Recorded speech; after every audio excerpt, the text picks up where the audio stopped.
final episode, we are joined by the founder of Allambie Orphanage, Vietnam. During the Vietnamese War, as a baby, she was found on the street and placed in an orphanage herself.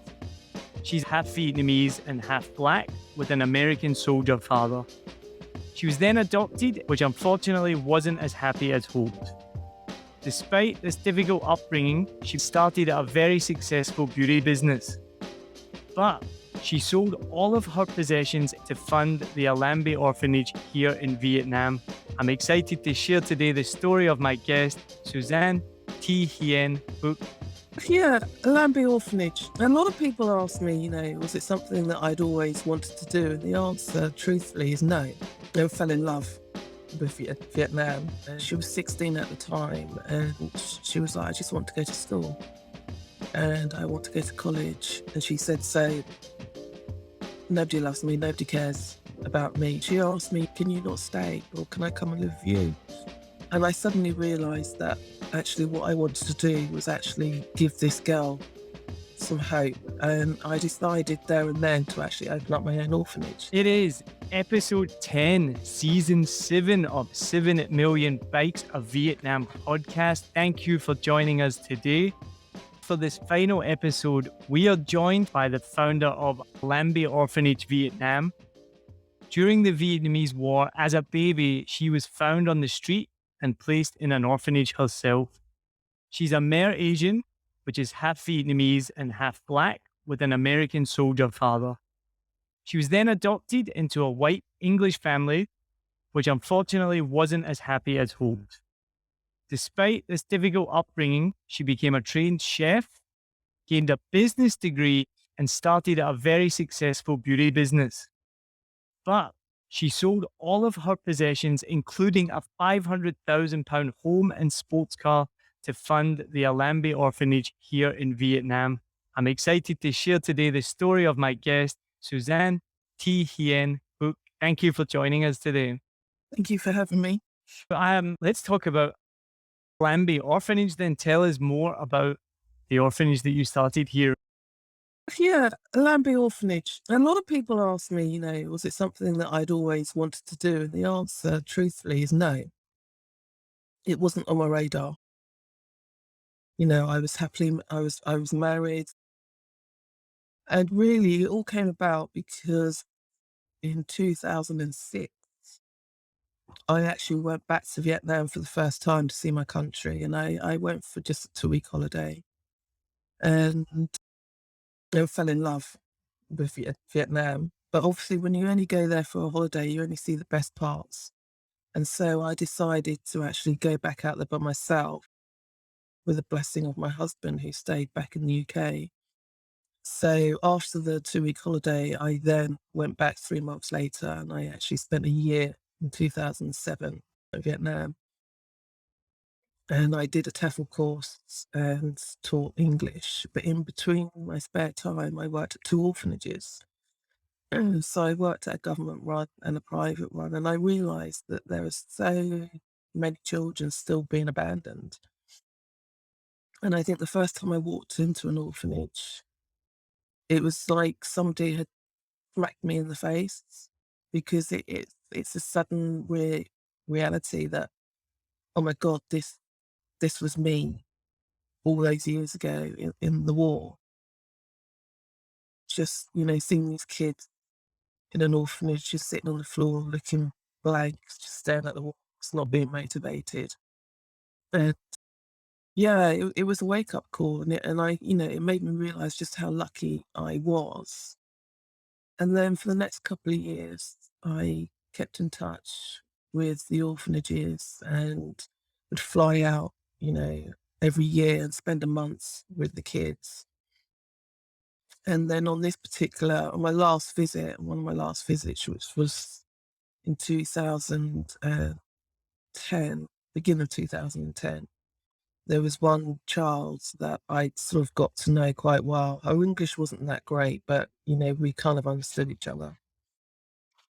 And I remember having this conversation with her and saying to her, what are your dreams and ambitions? And she was 16 at the time, and she was like, I just want to go to school. and I want to go to college, and I want to go to tourism, and I want to work in a hotel. But that's not going to happen because the orphanage she was in, the owner was basically using her as slave labor to look after the babies. So she wasn't allowed to go out. And, and she said, so nobody loves me, nobody cares about me. So I might as well go and kill myself. I was absolutely devastated. And I just sort of sat there and I tried to convince her and myself that she had something to live for. But I realized actually she didn't. And she asked me, can you not stay or can I come and live with you? And I said, I can't because I have to go back to the UK to earn the money so I can come and see you. And, after that conversation, I was actually leaving the very next day to get on to go back to the UK. And I remember saying goodbye to this young girl and trying to convince them not to do anything stupid. And I sat on that plane back to the UK. And as you know, the flight to the UK is about 14 hours. And it's a long time to be sitting on the plane. And all I could think about was this last conversation. And I literally got off the plane, got home, sat on the computer, and then sat up all night doing research on orphanages and how to go about it. And I suddenly realized that actually what I wanted to do was actually give this girl some hope. And I decided there and then to actually open up my own orphanage. And then it was a case of how do I go about it?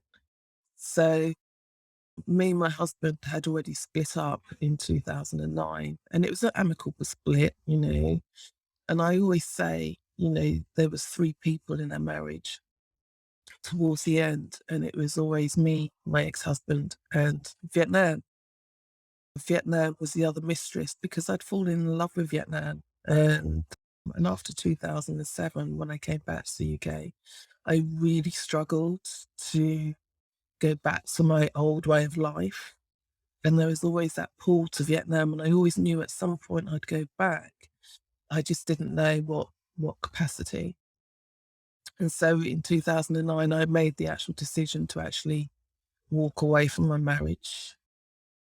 It was one of the hardest things I had to do, and we talked it through, and I was very honest, and we were both very honest with each other. And I said to my ex-husband, I need to go back to Vietnam.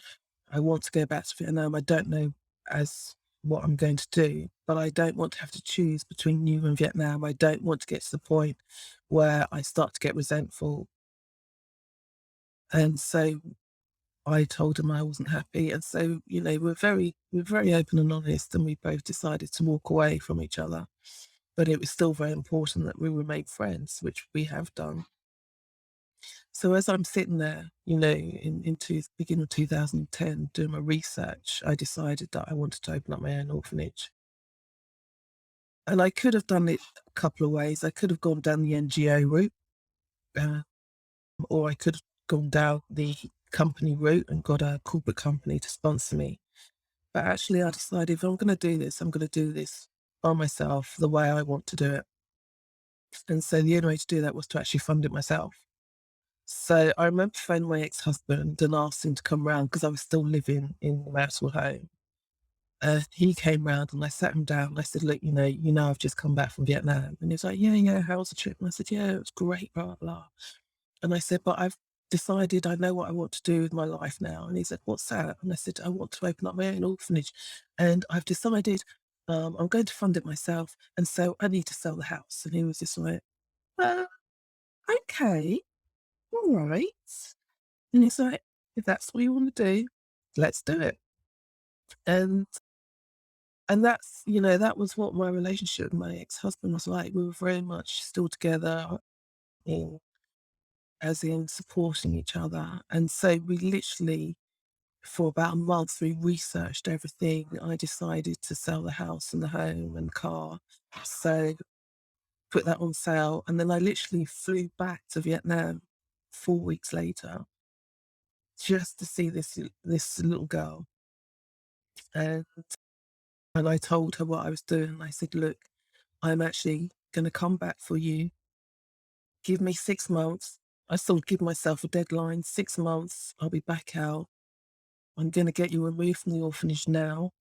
And I know I'm going to support you. I'm going to get you into school. And that's what I did. So I got her removed from the orphanage. We got her into a little room and I paid for it and we got her into school.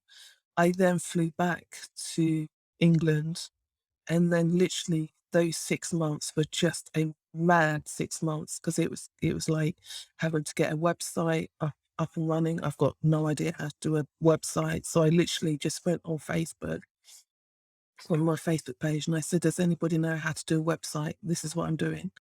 And the thing is, I'm a very private person. So, I'd been supporting these orphanages for the last couple of years very privately. So to suddenly, have to sort of go onto Facebook and say, look, I need help because I'm doing this was a huge thing for me. And luckily, a guy came forward who was actually with another Vietnamese adoptee girl. He happened to be a web designer. And so we met up and he designed my website for free. And then he came on board, the charity as well. And it's just one of those things. It's like, bowling alley where you throw a ball down the alley and suddenly, you have this idea and then suddenly everything clicks into place. You get a strike and suddenly all these people come forward and it's kind of like, we want to support you, we'll help you. And so 6 months later, it was kind of, I couldn't believe just how everything fell into place. And I got the perfect cash buyer and, sold my car straight away. And literally 6 months later, I was literally getting on the plane to Vietnam with just a suitcase and a laptop and a vision in my head. Because there is only so much you can do of planning. And, we kind of planned everything on paper. We got the charity registered in the UK. I'd done a lot of media and press, which came as a surprise to me because I really didn't think anybody would be interested. And suddenly I was catapulted into the sort of media forefront, which was quite daunting. And again, that came about because I was selling my house. And suddenly, my estate agent put this sort of ad in the paper saying, mad English woman decides to sell house um, to go and open up an orphanage. And then media girl who just lived in the same area saw it and then contacted me and said she worked for ITV and could she come and interview me? And I was like, ooh. And then it just snowballed from there. And so, suddenly, I was kind of in the press. And for me, that was quite daunting. And yeah, and then I literally arrived in Vietnam. And then I actually went and got this young girl the very next day. I have to admit, when I got to Vietnam and I sat in the hotel, I literally just burst into tears because I was like, what have I done? It's like I've left all my friends to go and do this mad thing. This is too much for me. And then I went and got her the next day. And then literally it was just, 100% full speed ahead. A month later, we got the Allambie house and then, you know, moved the young girl in and then built it up from there. And so far we've put 13 kids through school. Some have gone on to college. They've all discovered their own dreams and passions. And the thing is, Allambie Orphanage was not like any other orphanage. A lot of orphanages in Vietnam are very big, very institutionalized, and have, on average between 40 and 100 kids. To me, obviously, I had to do it within my means. I wasn't, I mean, a lot of people think I was a millionaire, but I certainly wasn't a millionaire. I had a certain amount of money and I had to be able to support these kids with that money. And, and yeah, and it was kind of, I wanted the Lambie to be a home, most most importantly. I think for me being a Vietnamese orphan myself and being adopted and the fact that my adoption wasn't great, the thing is with any adopted kid, any foster kids, any street kid, the most important thing for us is actually as the sense of being wanted. We all want to belong, and that's not, everybody, I would say, that's, wants the sense of wanting to be wanted and wanting to belong. And I wanted to create a safe home environment for these kids, and a home where they knew they were safe, they knew they were loved, and that was very important to me. We've shared some emotional stories on this podcast, and I saved myself from being reduced to tears, but I was as close as I've ever been, and I'm as close as I've ever been right now to being reduced to tears on this. It's really beautiful, and your story of this girl that you're helping, I'm not gonna lie, I thought I was gonna go in a different direction. That's partly why I was in tears there. I was like, oh my God, please tell me this girl is okay. So the fact that you were able to get back and help the 16-year-old that was being basically treated like a slave is beautiful. So that's incredible. Unbelievable story. So we've touched on it a little bit. Do you want to go back and then share with our listeners, if you feel comfortable, about your adoption and what happened after being, as I said in the introduction, you were found on the street after the war? Yeah. I mean, the thing is, a lot of people, when, when they say, when they find out I'm adopted, and I think this is the reaction to most people when you say you're adopted, their reaction is, oh, isn't that lovely? Your parents must have been lovely people. You must have had a lovely childhood. And I have to say no, because to me, adoption is very much like a lottery ticket. You don't know the family you're going to. So you get this ticket, and you're either going to get the golden ticket and you're going to get an amazing family, or you're going to get the booby prize and get a terrible family. Sadly for me, I got a booby prize. Now, I was born in 1969. Not even sure if that's actually my actual year, because the thing is, I was born in the height of the Vietnam War. I was found quite young underneath a bush as a baby by a policeman. This is what I've been told, by a policeman, and taken to the nearest orphanage in Saigon, which at the time was called Hoi de Can. The orphanage itself is still there. It's now actually the home for the blind people, where they do blind massages. And the buildings are being used exactly the same. But in the war, it was actually called Hoi de Can. And because I'm mixed race, as we all know, the Vietnam War, the Americans got involved. And, you know, in war, there's always casualties. There's deaths, injuries. And the Vietnam War, the other casualty was actually orphan children. And with the mixed race children, we weren't actually wanted, because with mixed race children, obviously our skin is darker, our hair is different. And, some Vietnamese saw the Americans coming in as not a good thing. And so everything connected to the Americans was seen as bad. And, there was a lot of children that were produced in the war. And for us, being in the orphanage, we were always the last to get food. We were always the last to be looked after. Luckily for me, some English nurses were connected to a religious organisation, came to Vietnam in the war and actually started to look after us children. Realised there's loads of children here that have been orphaned. And so they sent word back to the UK saying, these children need to be adopted. Now, when you're found on the street, I was literally found on the street, taken to the orphanage. I was weighed. I was given a birthday. I was given a name. And that was my identity. So up to this day, I still don't know my real birthday. I still don't know my real name. And that's something that I have to live with. And that's very hard, because when you don't know your own identity, you really don't know who you are. also the fact that I don't know how I was conceived.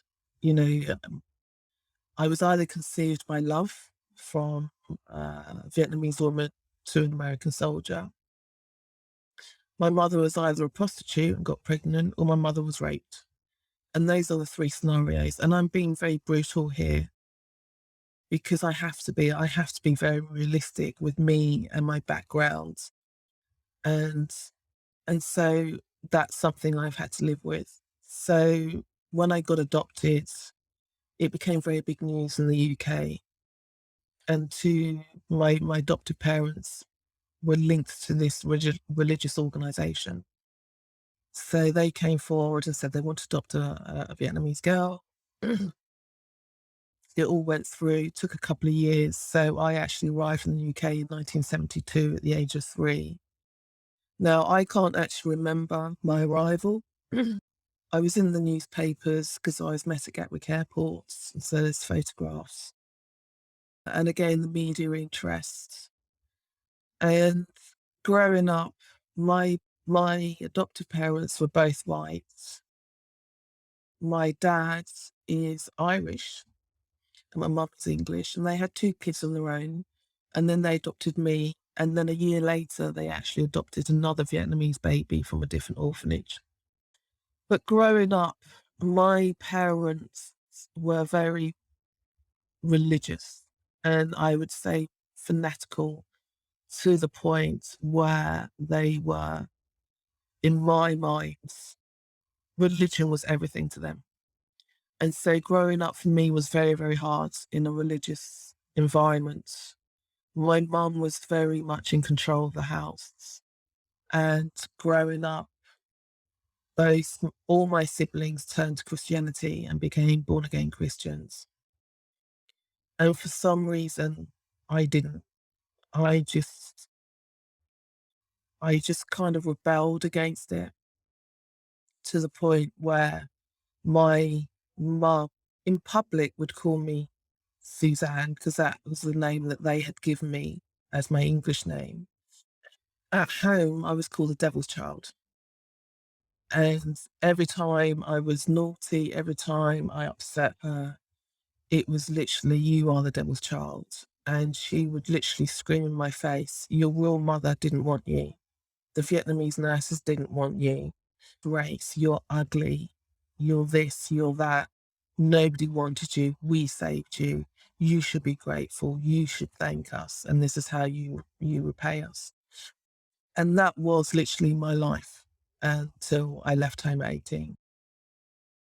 A lot of the time, my mom would hit me, would often not feed me. And it wasn't until years and years later that I realized that it was actually child abuse that I went through. But the thing is, when you grow up in an environment and you're sheltered from the outside world, because I wasn't allowed to mix with non-Christian religious people. So my environment was very enclosed. And it wasn't until I left home at 18 that I sort of saw the bigger world from the outside, and it was an eye opener. But those years with my adopted parents were horrific, and I'm not going to go into detail as to how horrific, but that's basically the gist of it. And so, for me, my adoption wasn't great. I never felt in fact, my mother never told me she loved me. She only ever hugged me once in my whole life, and that was when I was age 21 when she did finally hug me. And because she'd never hugged me before, I didn't know how to react. And at the age of 21, to finally have your mum hug me, and I still don't know to this day why she did it. But, with my other siblings, she treated them differently because they had given their life to God and they were Christians. And so they were the chosen ones and they were special. And whereas I, on the other hand, didn't. And it was kind of, she tried every single way to sort of make me become a Christian. And every single way I rebelled. And even though, my life would have been far easier if I had just conformed. But I think there's always been that very independent fighting streak in me, even from the days in the orphanage when my nurses would write to my parents in England telling them of their child they were adopting. And in those letters, there were things that I look back and it was like, she's got, this little baby's she's a fighter. She's done this and she's done that. And so I have always been very truthful with myself to the fact that I won't conform just to make other people happy. And so if it means I'm standing on the outer circle, then I'd rather do that. And I always say that I am unique. I don't want to be a copy. Why would I want to be a copy of everybody else? Why would I want to follow other people? I am in charge of my own book. I couldn't write the beginning, but, I can write the ending and I can write the middle. And as soon as I left home, I rewrote that book to the way that I wanted it to be. I never like to give, meaningless, empty platitudes, and so it's probably doesn't mean anything, but I am so, so sorry to hear that. And, and it just makes me so, so mad and so, so sad because you are right, like what you said right at the beginning about adoption and then it's the kind of fairy tale movie version. It's like, oh my God, you've been adopted. That's so amazing. And yet it doesn't always turn out that. I mean, I like to think as a sane, normal person, I just can't comprehend why any human being would act that way. Do you still have a relationship with your parents? No, I don't. My my adopted mum about 18 years ago, and funnily enough, she got breast cancer. I'd actually stopped talking to my parents at that point. And then I found out she'd got breast cancer and I actually went to see them. And then she had the operation and had the breast removed. And then she got secondary cancer. And then we were told she had brain tumors and there was nothing that could be done. And even though my mum wasn't really speaking to me, what I decided to do was I actually gave up my job that I was doing at the time. And I actually nursed her until she passed away. And a lot of people ask me why. And to this day, I can't really say why. It was more of a case of my adoptive mum, religion was everything to her. And she was a very shy person outside of religion. And she was never comfortable in a room full of strangers. If you spoke to her about Christianity, she was she could, speak till the cows came home. And so for my mum, I just didn't want her to die in a room full of strangers. And because she had these brain tumors and her body was shutting down, I got her moved to a hospice. And yeah, and so for about 4 weeks, I went in every day. I fed her, I washed her, sat with her, and you could see that her brain was like shutting down slowly. And when it comes to somebody dying, that they do say to you, do you want to be there? And it's not something that you really want to do. You don't want to actually see someone die. But I said yes, because I really didn't want her to die on her own. And my family, my Christian dad said no. My siblings said no. My younger brother, who was adopted, said yes. And on the day she died, I'd been with her for most of the day. And then I left once I'd fed her. And as I was driving home, I got a phone call to say that she deteriorated very quickly a couple of hours later.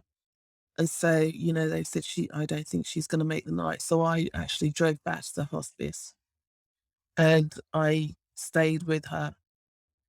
They contacted my brother. My brother said he would be there. He never turned up.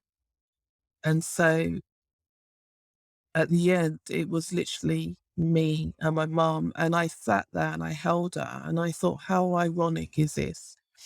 If my mum knew, because obviously everything had then shut down in her brain, she wasn't there. She was just, a skeleton and just surviving. And I just thought, if my mum knew that the devil's child was the only person here holding her, and the so-called Christian people in my family were not here, she would be, I don't know what her reaction would have been. Would she still be calling me the devil's child? And yes, I watched her pass away and I held her while she died. And after she died, I then phoned the rest of my family and said she's passed. And a lot of people say to me, oh, was it sad? And yes, it was sad, but not in the reasons that you would think. It was sad because I knew that she died, and I knew that she died not, and I never knew she loved me or not. So sorry.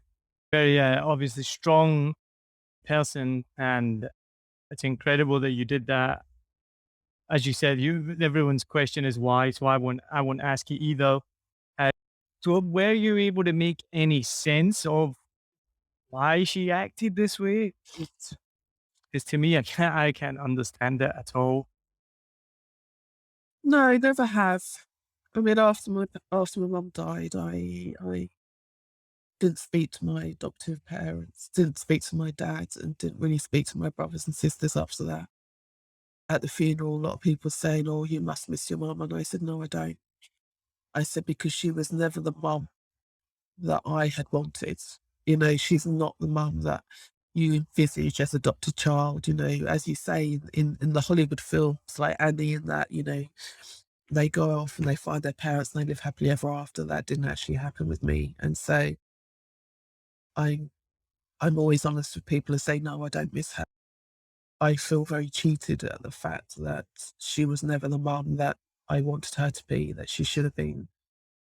And that for her to actually admit she loved me, I would have to conform to her way of thinking. And that to me is not love. And so for me, with my Allambie orphanage kids, it was very important to me that they knew that I loved them unconditionally and that no matter what they did, I would always be there for them and I'd always love them. I always made sure I told them they were beautiful, they were handsome, they were clever. Even when they failed their exams, I was like, that's okay. I'm still proud of you. You tried your best and I still love you. And so, maybe next time let's just try and aim for 1 point. And that to me was very important because what I did with my Allambie kids was I literally did everything with them that I had wanted from my adoptive parents. And so I took that idea in my head and I transported it and put it into reality. And, and in these Hollywood movies, you see the mums dancing with hairbrushes around the kitchen and stupid things like that. And that is exactly what we did at Allambie. You know, it was a very happy place. I'm not saying my kids were angels because they weren't. When you've got 13 kids from different backgrounds with their own issues from their past, at times it was hard. And then other times, the house was just full of laughter. And that to me was very important. And so after my mum died, I kind of stopped beating myself up about, why did they do this and why did they adopt me? And just realized that actually I don't know. That answer died with her. And my dad I didn't speak to. So I just decided that actually, do I really need that answer? I know who I am. And I know the people that are in my life that love me for who I am. And these are my friends and other people that I kind of adopted as my own parents. And that was enough. That's an amazing viewpoint, and it's amazing that you can find that after going through such a traumatic, upbringing. And again, I'm just so sorry that you had to do that. On a personal level, obviously, I hate that we're all such selfish human beings, but it makes me think about myself. Makes me realize even more what an amazing upbringing that I had. Like any kid, I had a tough times. We didn't have the most money and things like this, but I guess your description makes me realize you don't realize what the opposite could be. So you have that, and so maybe anyone listening might realize as well. It makes me want to call up my mom and be like, "Yeah, thank you." So yeah, I can't imagine, and it's amazing that you've able to turn that round into something so positive with the orphanage. I was gonna ask earlier. So you went to Vietnam for the first time 2007, you said? 2006. 2006. What were your opinions then of Vietnam before 2006? Before 2006, to be honest, my opinion of Vietnam was very negative because of my upbringing. I was ashamed that I was adopted. I was ashamed that I was Vietnamese. I was ashamed that I was half black. I was ashamed of my skin color. And so, when I was growing up, when I left home, I didn't really tell people that I was adopted. I was just, I'm Suzanne, didn't talk about Vietnam, never acknowledged my Vietnamese name. Because when you're in that environment and you're growing up and you're being told like, no one's wants you, you're ugly, you're mixed race. And you actually start believing that you are ugly, you are stupid, you are this, you are that. And so when you've been ingrained for years and years of that, and your self-esteem and your confidence is very low. Because of that, I went into relationships with an understanding of I wasn't worthy. I wasn't worthy of love. I wasn't worthy of nice things. And, some relationships were very abusive. And even though for years, even though when I left home, I was still trying to get my mom and dad to love me. And I tried and I tried and I tried. And so for me, growing up, Vietnam was never a good thing. Never. And then after my mum died, I felt that I was released from that. And then I decided to actually go and see Vietnam for myself. And I was very apprehensive. And I also thought that there would be people that looked like me. Because the thing is, when you grow up in a white environment, I went to a white school.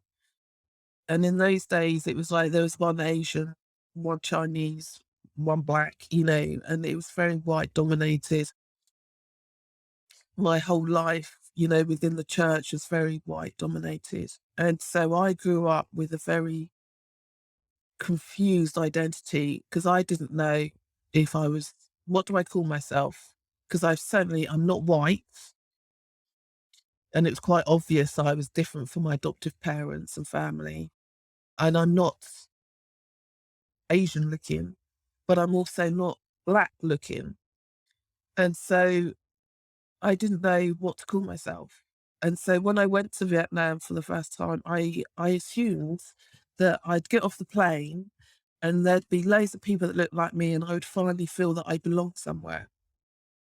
Got off the plane, walked out into the heat that suddenly hits you. You're like, Yeah. I remember that first time as well. Yeah. and then you just see these rows and rows of Vietnamese people waiting at the airport. And I literally scanned all their faces and no one looked like me. And I felt a huge disappointment because it was suddenly a shock of reality that still no one looks like me. And that 2 weeks,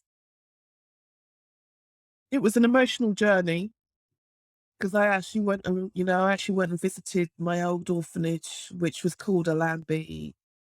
Because I was in two orphanages. I was in Hoidicam first and then moved to another orphanage. for preparation for the flight to the UK, and that was called Allambie. And when I went back to Vietnam in 2006, it was just, I just, I don't know, it was like this magical place that had always sort of been in the back of my mind. And it was a place that I was born, and it was a place that had a huge part in my beginnings, but I actually knew nothing about it, couldn't remember anything about it. So I was going in with very fresh, open eyes, and it was just wow, all these motorbikes, the smells, the sounds. It was just intoxicating, and yeah, and it was just, even though I still didn't see anybody that looked like me, and I realized that I most probably would never meet anybody that looked like me, but I literally fell in love with Vietnam, and it suddenly wasn't this big sort of stigma. And so that's why I decided to go back 3 months later to actually live there, because for me, I needed to understand my background. I needed to try and come to terms with it. And so that's what I did. That year that I lived in Vietnam, I immersed myself in the Vietnamese culture. I made sure that didn't live in an expat area. I lived within the Vietnamese areas so that I could understand Vietnam. I could understand their culture. I slowly made friends with Vietnamese people who I still am friends with even now, all these years later.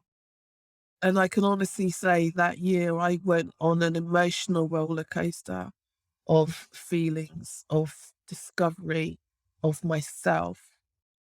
And at the end of that, I actually came to terms with my past. And I was actually really proud to turn around and say, do you know what?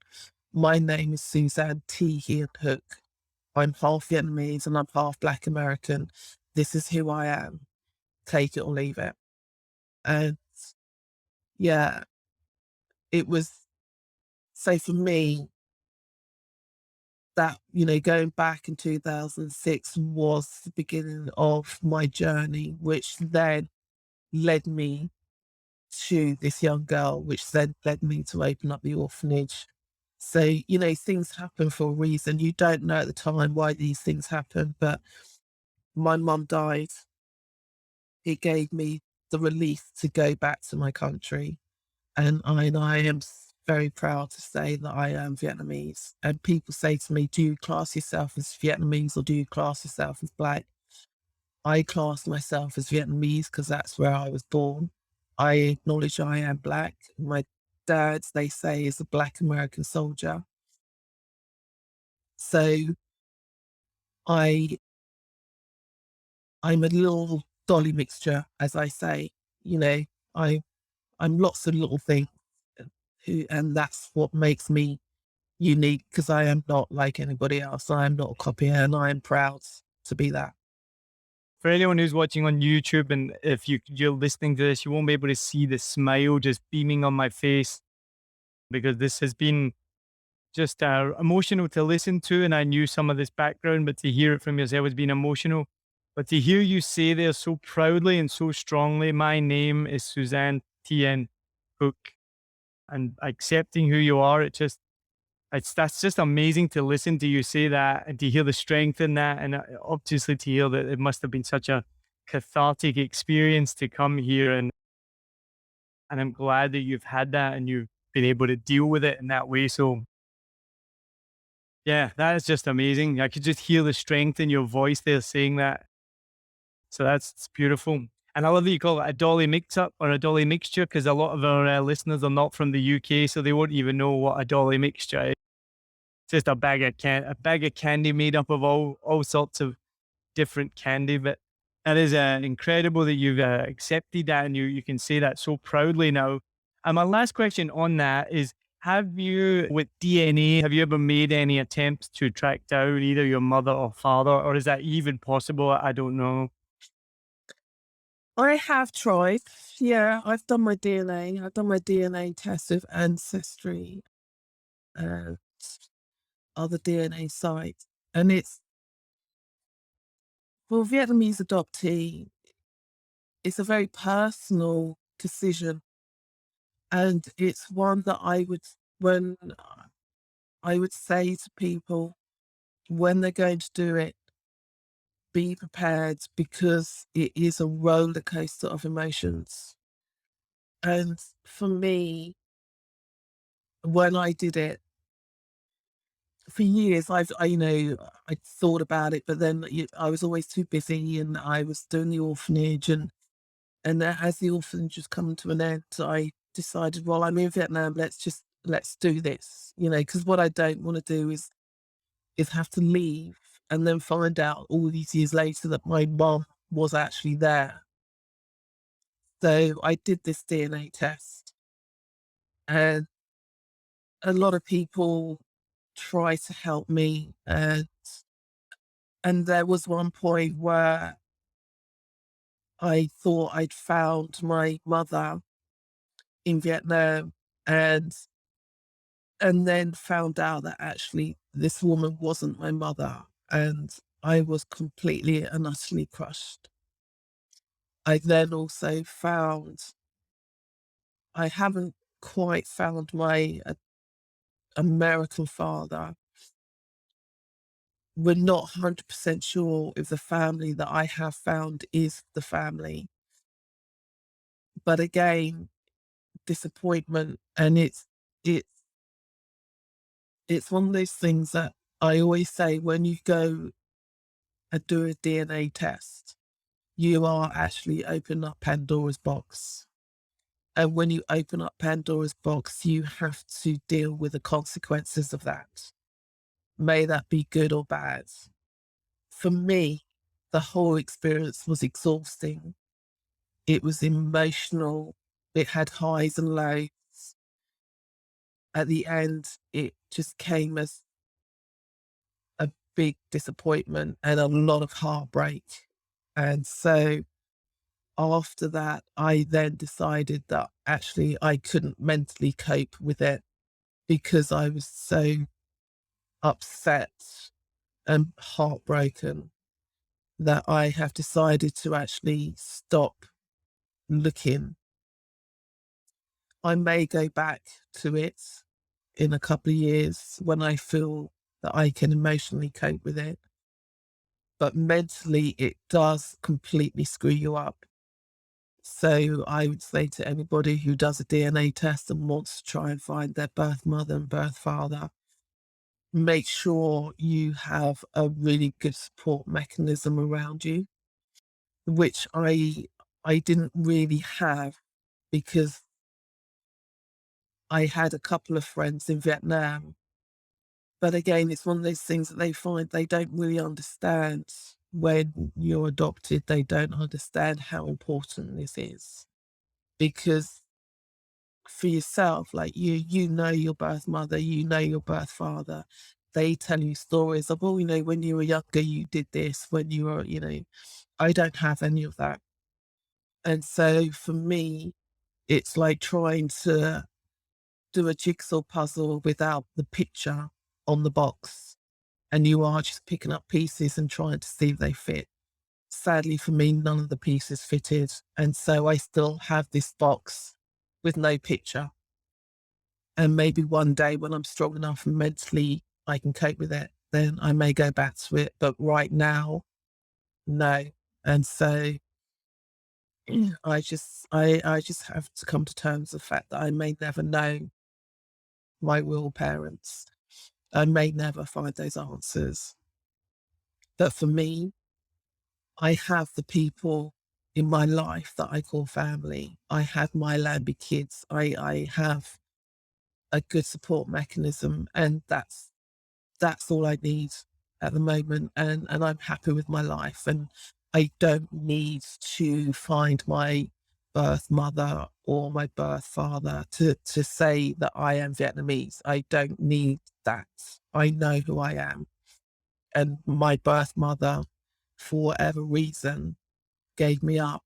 I'm not angry at her. I'm not disappointed at her. She had her reasons. And because of that, I was given a second chance and flown out of safety. And so even though my childhood was crap, I still was given a home. I still had a roof over my head. I still had a chance of an education. And years later, I took that and I used that and I turned it around.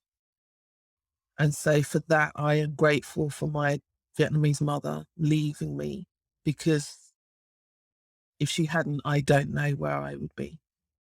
Well, I didn't want to actually ask that question, but you answered it without me having to ask. I was going to ask, do you have basically what you just said there? Have you kind of weighed up and been like, you just answered it, despite having a crap upbringing, are you still thankful in a way for, like you said, getting the education and getting the chance to where you are now? So thank you for answering it without me asking, because thank you so much for sharing this story. I can't imagine how tough it is to come on with some random Scottish guy that you've never met and share this story and with our listeners. And I know they will be really, really grateful to hear this. As I said, it's something that was never intended, but this season and over the last couple of seasons, it's becoming more and more to the forefront on this podcast as we speak to more and more people. And similar to, like you said yourself, about you kind of going back there and going back to Vietnam and reconnecting with your roots, this is something that we're finding out through this podcast and just through general life. That's becoming a really common path now for kind of first generation Vietnamese children whose families left either because they were Vietnamese boat people or because they were, they left after the war, or for whatever reason they left the country. Their parents are Vietnamese, but they were born in another country. So obviously UK, Germany, Switzerland, America, we've had all these people on the show, and a lot of them come back to Vietnam because they want to reconnect with their roots. So even though they didn't have the same path as you and weren't adopted, they were still born and brought up in a different country and knew they were Vietnamese, but didn't really know what that meant. And so came back. And the common thing that I hear from all of these guests that come on is their parents are just like, why are you going back to Vietnam? Because, they left and they can't understand why they would want to do that. But it makes complete sense why you would want to reconnect with your roots. And yeah, it's so amazing to hear that you did, and you're proud of that, and you're proud Vietnamese. So again, thank you so much for sharing this. I remember years ago when I first came here in Vietnam, I was talking on Reddit in a comments thread about being in Vietnam, and some guy asked me this question, and it was from a good place, but it seemed like the most ignorant question ever. He went, "Oh, do you see lots of like Amerasians when you're over there in Vietnam?" And I'm like, dude, the war was like 50 years ago, man. Like, how many people do you think are walking up, you know, Amer Asian? And it's, I think, just because for Americans and whatnot, the Vietnam War is still so fresh that they think that that's life here, whereas life moved on a very long time ago. Yes, I mean, the thing is with the Vietnam War, there are still lots of Amerasians in Vietnam. And after the Vietnam War, you know, when the North finally captured the South, the were all closed very, very quickly. And the children that weren't adopted, especially the Amerasians, were kind of dumped on the streets. And over the years, you've had the American come back and acknowledge that there was loads of Amerasian babies and children. And then you had, I think it was in 1985, don't quote me on that, but 1985, where they started to allow the Amerasians children, if they could prove that they had an American father, blah, blah, to file papers to go to America and get citizenship and stuff. And the thing is, years later, when I was running the orphanage, I was lucky enough to actually meet some Vietnamese Eurasians that were still in Vietnam. And that to me was my eye opener, because, and I mean, I have been asked this question before, do you think if you were adopted, what would your life be in Vietnam if you hadn't been adopted? Do you think it would have been better? And for me, I've always said I don't know. I finally got those answers years later when I met the Amersains. And, I talk a lot about a sense of belonging because for me, that's very important because I don't really belong in the Black community. I don't really belong in the Vietnamese community. I certainly didn't belong in my family because I don't look Asian. I don't look Black. I don't look white. And it's kind of, where do I go? This opportunity came where I was suddenly, sitting at a wedding in this room full of Amerasian children, adults now, from the war, all various ages. And I literally sat there and it was like all various shapes. But there were people that looked a bit like me, not exactly like me, but they had the darker skin tone. They had like, it was literally this room full of aberrations, all different colours. And I sat there and I listened to their stories and I listened to the way they were treated after the war, the heartbreak they had to go through, the treatment that they got. And I sat there and they all said to me, and the one thing that I got from them was they all called themselves American. They all classed themselves as American.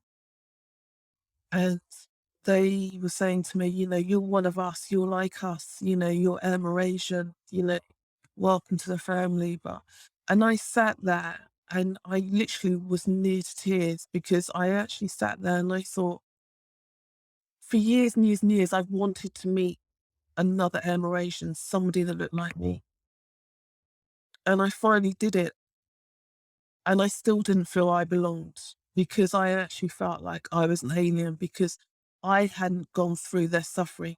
I know that my adopted parents weren't great. I know I had a really shit childhood and blah, blah.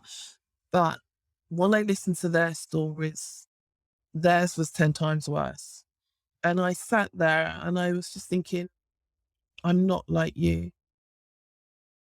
I haven't suffered the way you have. I haven't been rejected by my own country. I haven't been rejected. I haven't been rejected to the state where I have to go and sell my blood to get food. I haven't got to the stage where I have had to live on the street. And I felt like a fraud. I honestly did. And I was so near to tears because I didn't know how to deal with it. And the fact that they classed themselves as American and they all saw America as the land of hope and glory. And they didn't want to be known as Vietnamese. They were, we are American. And it's very funny because when you look at documentaries about the Vietnam War, from the American side, they call it the Vietnamese War. From the Vietnamese side, they call it the American War. And so for me, I'm just like, well, what do I call it? Do I call it the Vietnamese War? Do I call it the American War? And to this day, I still don't know. I say I was born in the Vietnam War and that my dad is Black American soldier. That's all I know. And so I acknowledge the American side, I acknowledge the Black side, but I also acknowledge the Vietnamese side. And I look at these aberrations and they've all come through the other end. They are making lives for themselves on different levels. But I know that actually being adopted I was saved. And those nurses that flew out in a war zone saved my life. It wasn't my adoptive parents that saved my life. I always say that. I always say it was actually the nurses that saved my life. And and gave me that second chance. And so to me, it was very important that I give something back, because I think in society we are all very selfish at times on different levels, and we are all very materialistic at times on different levels. And I didn't realize really how materialistic I had become over the years, because I was married to a man that was very high up in a company. My lifestyle was very, I suppose, privileged, to the point where I would fly first class. You know, I lived in America for a year. I would travel to the south of France for my winter wardrobe. I would travel to New York for my summer wardrobe. I owned 300 pairs of shoes. I would, we had a cleaner in our house. I drove a Mercedes convertible. So I had a very privileged life with my husband. At the end of the day, though, money doesn't make you happy. It doesn't buy you happiness.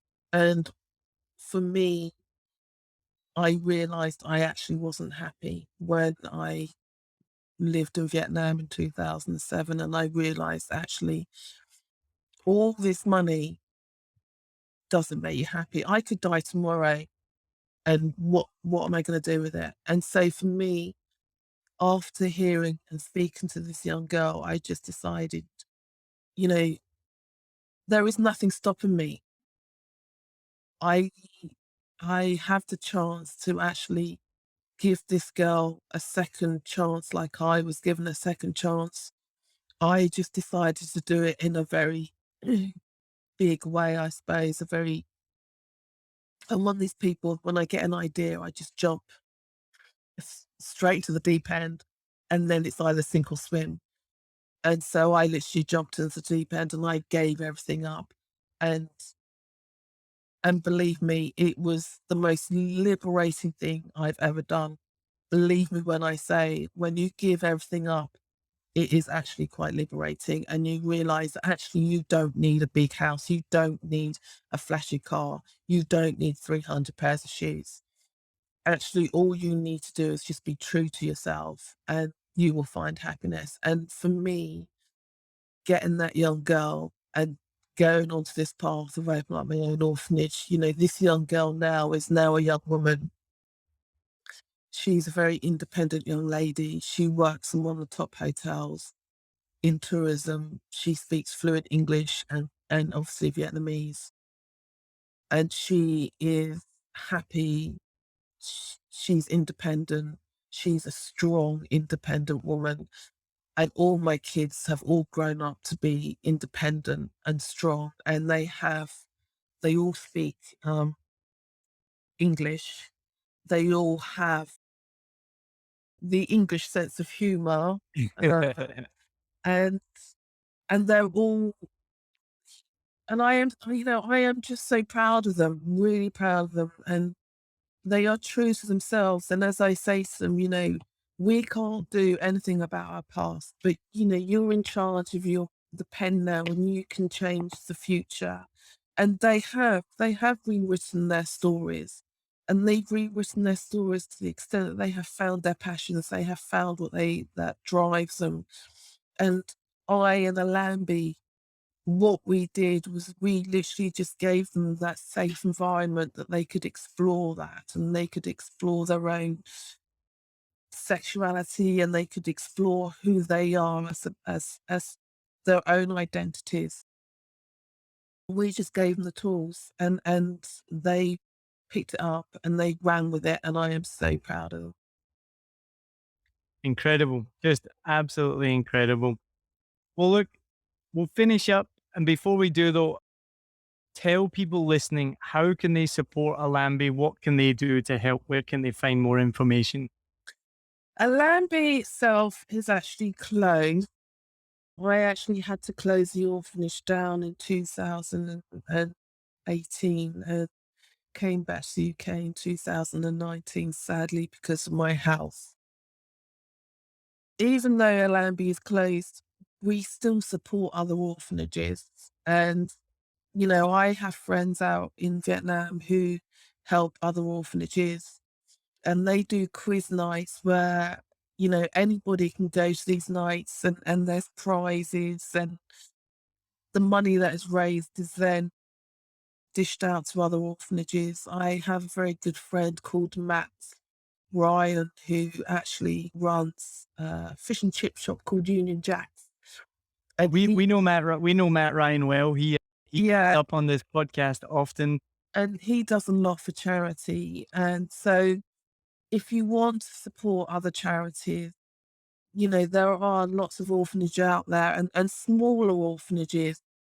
Um, and so I would, Matt Ryan is a really good guy to go to, and he will be able to tell you what orphanages he supports, and what to do and where to go. And so for me, with Allambie, we still have kids going through the system, but we have enough money to get them through to college. And so the money that we have now, we actually still look after other orphanages. Itself is actually closed, but there are still lots of orphanages out there. And, there's orphanages for girls that have been abused. There's, other orphanages called the Bamboo.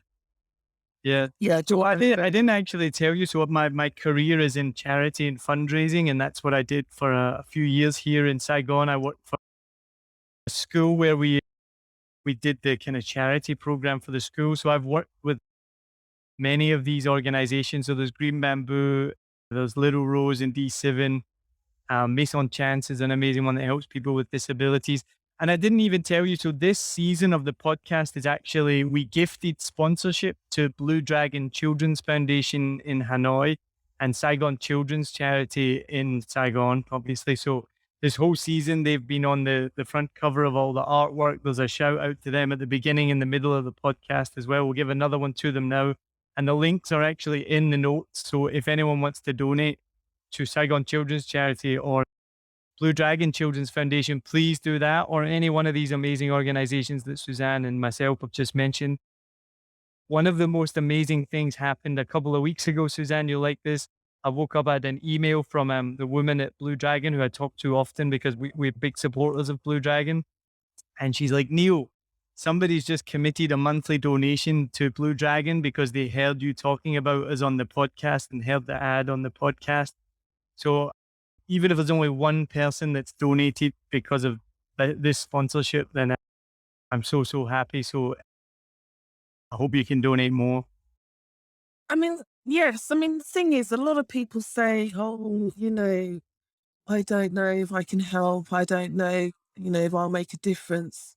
And what I've told people over the years is every little bit helps.